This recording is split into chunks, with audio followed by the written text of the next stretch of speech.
Welcome back to Talk Smack with Mac MMA. This one's going to be a good one, people. I have Mark Moses on this bitch. He's ready to go and slang and bang and throw them things. It's a heavyweight battle, and I've had a feeling somebody's getting knocked out in this one, and I feel like it's going to be short.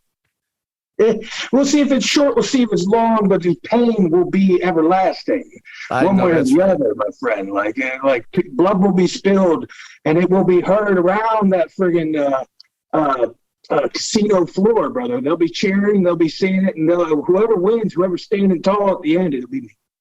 I love that, man. I love that energy that you're bringing right now. You're going up against Josh Depace, a dope ass dude. I just had the pleasure of talking to him a couple days ago. Real cool cat, and he seems like he's ready. You know, he's ready to get in there and fuck some shit up.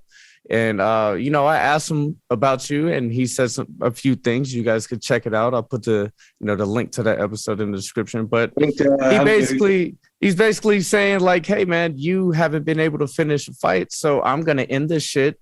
You're not gonna be able to take my power." If I had a nickel for every time I heard that, I'd have a nickel. So,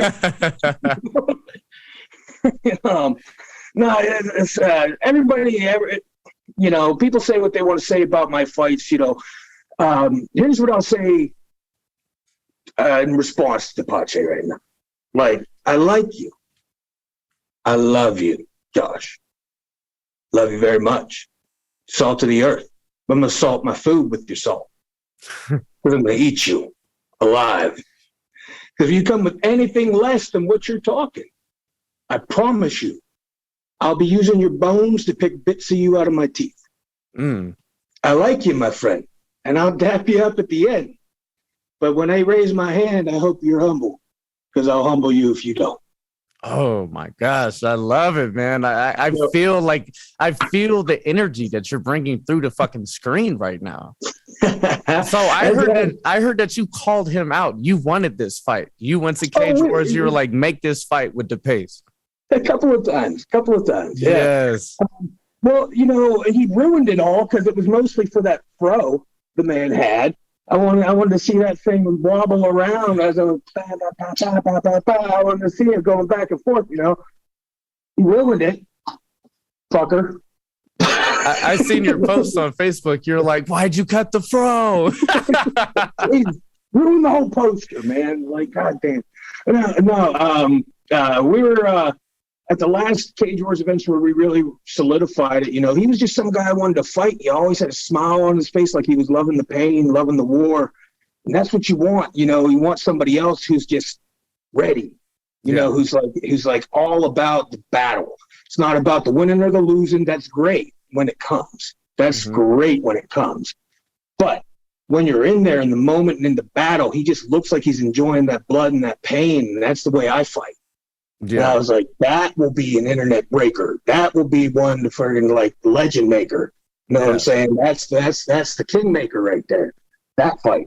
It's a modern day slobber knocker. You guys are going to go in there, man. Like that'll. I view this one exceeding any past slobber knocker.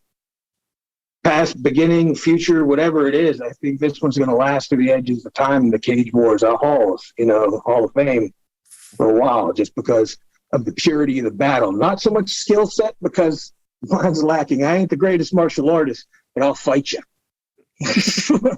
And so maybe not in skill set, maybe not in good looks, because, it's just, I'm so much prettier than the man. It's just not going to be.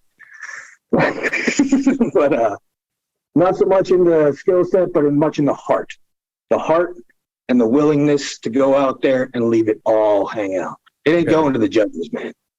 Like, even in that last round, we're going to be banging that till that last, if it does go 3 rounds, I guarantee you that last second of that last minute, we're still going to be swinging as if we're trying to end the other person. Yes. Promise you. I will be watching.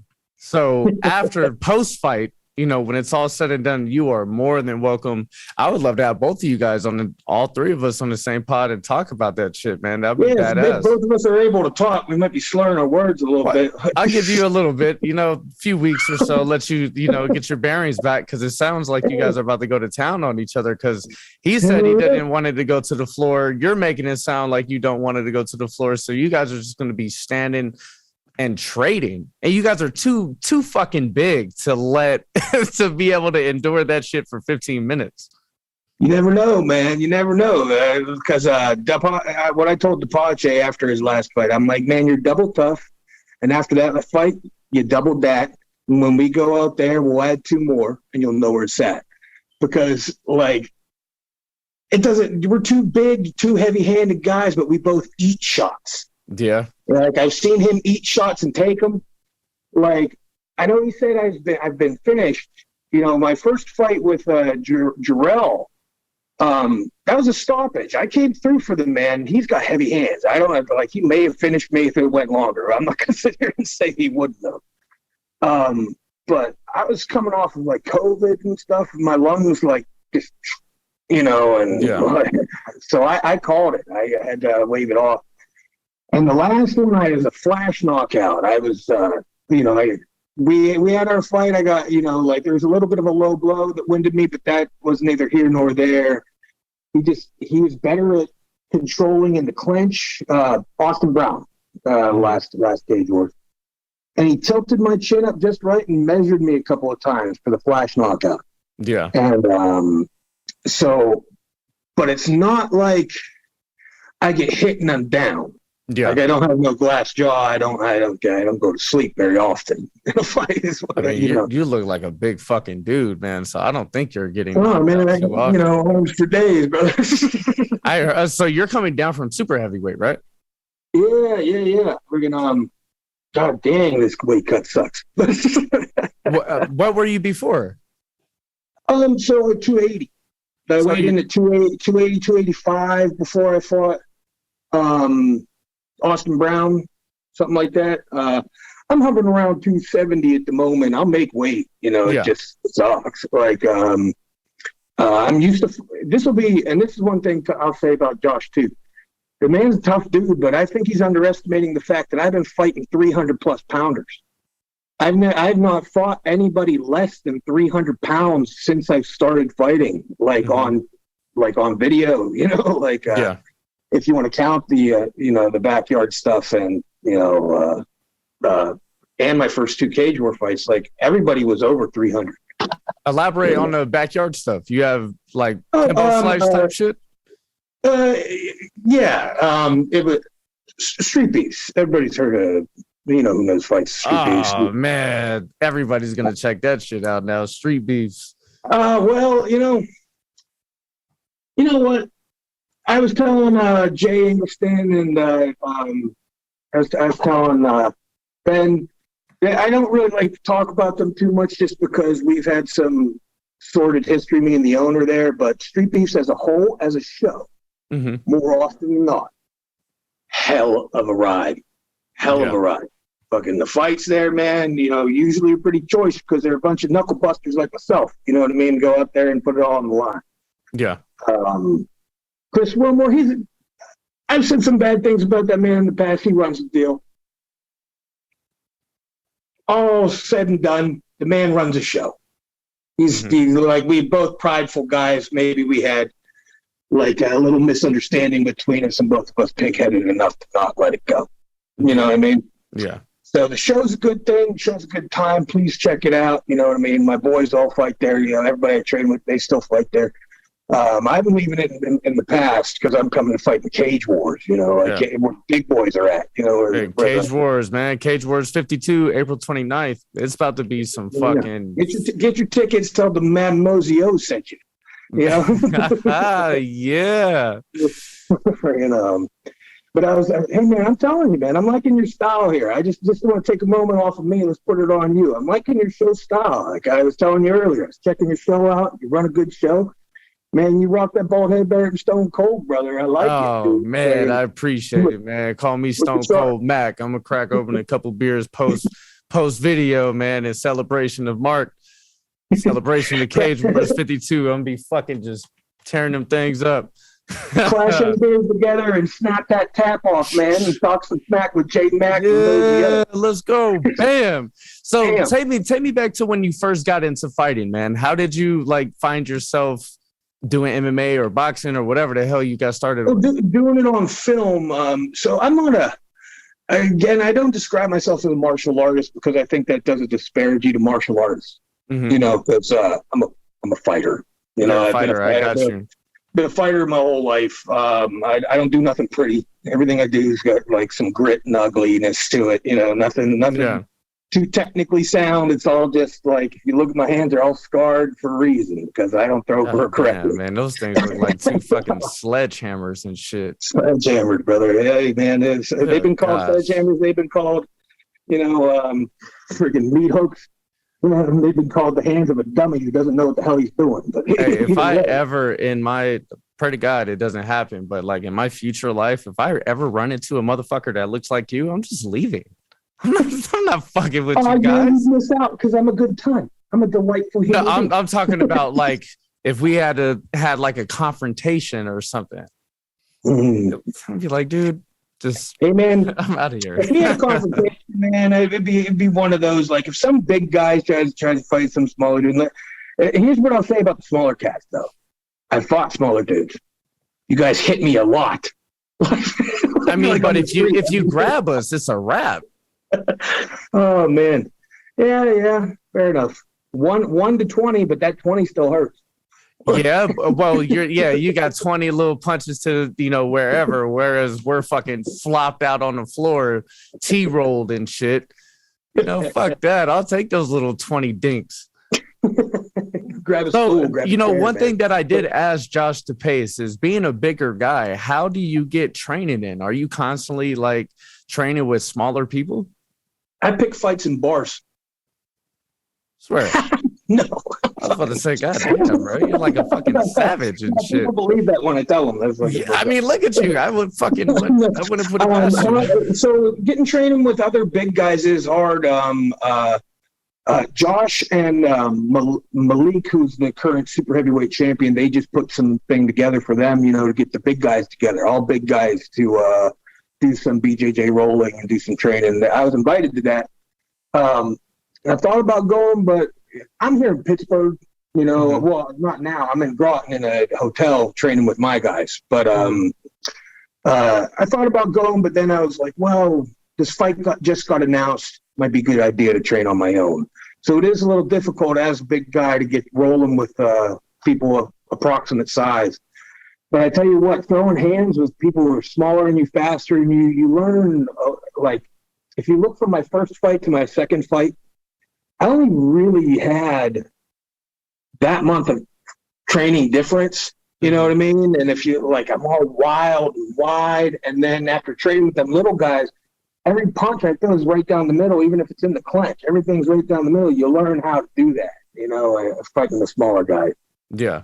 Grappling, you just kind of like, I got a wrestling background. I was a wrestler briefly in college, and I was really good in high school for being like a 2-year wrestler. Mm-hmm.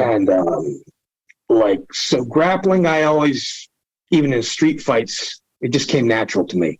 So I don't really worry about drilling my grappling, if that makes sense. No, you know what I mean? Because getting bigger guys to do that is very, very difficult. So, and then what about, I guess sparring smaller people will be more beneficial for you because they'll be constantly moving. Mostly like, it's all like putting on the gloves and boxing and learning how to kickbox. I've been training also a little bit with a man. He fights for Street Beefs named Ryu Senin. We got his name AJ Cook.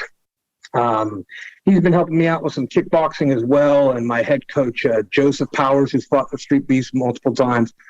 Both guys have been invaluable in like developing like my stand-up game, as far as from being just like a wild and out dude, a little more technical to it. But it's always smaller dudes, always. My sparring is when I'm fighting.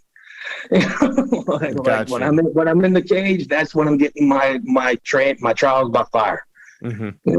walking through it, figuring it out on the fly. Yeah, because I feel like in your vicinity, you know, guys your size are fucking hard to come by. They really are, man, and hard to come by big guys who want to do the full. It's mostly the grappling, you know. You get big guys who will box with you and stuff, you know. They end up being like the same skill level as you usually, you know. I like to train with smaller guys when it comes to throwing hands and throwing kicks, you know. You learn how to twitch a little faster and a little better, you know. Yeah, makes sense. But as far as like my just training, like I focus a lot on my conditioning these days too. Just because shit, if you watch my fights, my conditioning is one of my hardest things, you know, to keep up with, you know, like huffing and puffing by round 2, like, oh my God. What are you doing for your conditioning? So I do a lot DDP yoga. I do a lot of DDP yoga for my. What is that? Diamond Dallas Page used to be a professional wrestler. Got you. No, I know exactly what you're talking about. He does dynamic resistance yoga, which gets your heart rate real spiked. It's real great for flexibility and it helped me a lot for dropping weight. And I do a lot of, how can I put it, HIIT training. You know, real high intensity, high velocity, kind of like CrossFit style stuff. Yeah. You know, flipping tires and just, you know, because running miles and miles is just something it's too much for your big ass body, man. There's too much on your knees. For my fat ass, you can say it. So your HIIT training, like, what is the duration of the actual high intensity level of it? So like a minute, you doing like 30-20s? What are you doing? It was 30 second, 10-second rest, you know. 10-second rest, gotcha. 10-second rest. Yeah, dude, because I have to like cutting this weight and getting in shape, like especially after the last fight, it was just a real eye opener how, you know, like, all right, man, like power's not going to get it done all the time. You got it. You have to have your lungs and your feet underneath you more. So I try to minimize my breaks. Maybe once or twice I'll cheat and have a 15-second. You know what I mean? I feel that. But like I do the battle ropes, you know, I'll do burpees. I've been told to stay away from the weights by my coach right now. Cutting. What's that? Because you're cutting. Yeah, and I have a tendency to like lift heavy, and that'll pack on just big bulk muscle, and then that's impossible to drop. Yeah, that's tough as shit. So for your HIIT training, you're pretty much doing anything to spike in your heart rate. Anything that's spiking the heart rate, yeah. Like I said, a lot of cable work, a lot of rows, a row machine, a lot, you know, the classic CrossFit stuff, medicine ball throws, you know, catching against the wall, you know what I mean, and passing to your partner. And then I'll do my shadow boxing in between, like after every round, I'll do some shadow boxing with weights in my, you know. So you do a round of your HIIT training, and then I don't stop until my coach tells me to. So I couldn't tell you exactly how long he has me doing it. Sometimes it feels like fucking forever. I can imagine. But yeah, man, I'm trying to build these hurting bombs. You know what I mean? Because I know Josh Depace is bringing some. You know, I got to build these hurting bombs. So what's your diet looking like, man? What's the diet of an MMA fighter moving from super heavyweight to heavyweight? You're a big fucking guy, and you got to fuel yourself. You're working hard as fuck, so you got to eat a lot. Yeah, a lot, but it's more about what you eat and when you eat. You know, I'm learning that a whole lot better now. Mostly chicken, to be honest with you, just because that is the simplest, easiest, cheapest. You know, you buy a whole thing of just chicken breast. You know, you're doing the breast too. That sucks, man. Dude, it's awful. I had to discontinue fucking with chicken breast. It's too disgusting. When you reheat it, it's trash. So I couldn't really meal prep. I'd switch to chicken thighs, and it changed my life a little bit. The dark meat, man. Like, might have to like give that a shot. But the chicken breast it's just because it's the cheapest. Really, Yeah, for the quality. It's not about the taste. Trust me, I feel you. It sucks. How are you eating it? So I'm not boiling it like some of these hardcore people who cut weight do. You know, I still bake or grill my chicken. You know, but I'll prep at the beginning of the week. I'll make. If I have broccoli, I have like sodium-free soy sauce and make chicken broccoli. Just with like some. Try to change it up with like the whatever sauce you add on to it, and I try to keep my sauces to a minimum. But that's really what it is. About four meals of that at different times, and then. Dude, I'm sorry, man. Yeah, it is what it is, brother. But it's hey, like how bad do you want it? You don't look this pretty, by accident. I know that's right. Shit.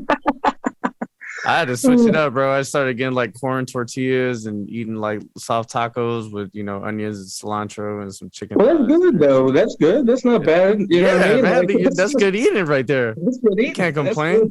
And then have like 4 or 5 hot sauces, like you said, or sauces, and then hot sauces are the king, man. Hot sauces are the king when you're cutting weight too, because they're the best for you when you're cutting weight. Because if you get a good hot sauce, there's no real sugar in it. It's all flavor. What I would say is I've been trying to do I thought maybe after this fight, maybe even if I can get into it, but ketosis is a motherfucker before a fight, Yeah, I'm sure your especially starting this so like soon before the fight, I'm sure your energy levels will be super depleted. Yeah, so I'm not even going to attempt it for this one, but Ben challenged me to get to 205, after this one. Shit. So that's a lot of fucking work, bro, but I'm sure you could do it. I'll be throwing people around like they weigh nothing in 205, and then I weigh that, bro. I'd like to just chat. Like he challenged me, and I'm always one. I tell him I'm the madman of my word. Yeah. If I give you my word, I'm gonna do it at least once. I'm gonna do it once. Oh man, good for you. Well, we're running out of time here, man. So, Mark, if you have anybody that you want to plug, or you want my smack talkers, you want them to come and check you out on anything, Instagram, Facebook, whatever it may be, this your time. Well, smack talk, let's walk together in the halls of madness and pain. But you come check us out. Come check out the war, the settle, the shit talk score. Because if I'm the only one talking the crap, I'll talk enough for both me and Depace. I promise you that. So, brothers, sisters, and everyone in between that, I'm a man who says what he means and means it when he says that. So when I tell you, and I tell you true, I love you. Buy a ticket. Come watch us brawl. And shout out to my team that gets me ready. For Ryu Senin, Jerron Faison, Risky, Joseph Powers, my coach, the guy who keeps my head on straight, all the ugly fight night guys. We're up in Groton, Connecticut, in the Rotten Groton, right there for you. And keep watching Talking Smack, man. This show's good. Appreciate it, brother. I appreciate it. Hey, everybody, tune in. Mark Moses versus Josh Depace. Heavyweight battle. These guys are titans coming to slang and throw them things. April 29th, Cage Wars 52. Man, we are out. Deuces. Let's talk.